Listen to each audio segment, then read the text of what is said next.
Mungu. Kwa nini unamwacha Mungu? Wanadamu, unamkataa Yesu, uende wapi? Unamkataa Yesu, uende wapi? Unamkataa Yesu, uende wapi?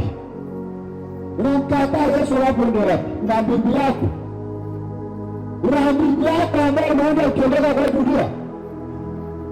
Una mbingu yako ambayo unaenda ukiondoka kwa dunia.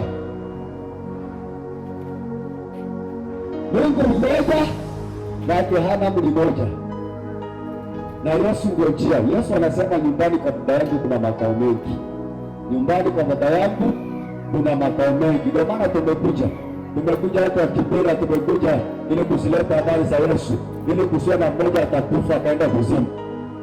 Acha niwaambie kweli, ukikufa kama unaokoka, my friend, nisikilize, ukikufa kama hauna Yesu unaenda kuzimu. Hata wakuombee mafadha na mapadri na maapostoli na wachungaji na maaskofu wakuja wakuombee ukiwa kwa jeneza, ni kazi bure.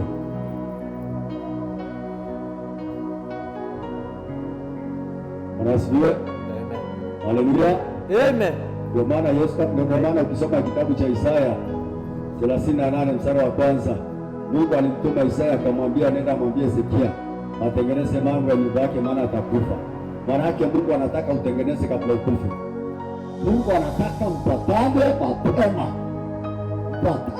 mapema, ugeuke kutoka kwa njia zako mbaya, kutoka kwa mwenendo wako mbaya uliozoea, kutoka kwa maisha ya dhambi uliozoea. Ugeuke kutoka kwa maisha ya dhambi uliozoea, ugeuke leo na mgeukie Mungu aliye hai. Wache ibada za sanamu, wache kuabudu miungu zingine tofauti na Mungu aliye hai. Haleluya, jina la Bwana libarikiwe.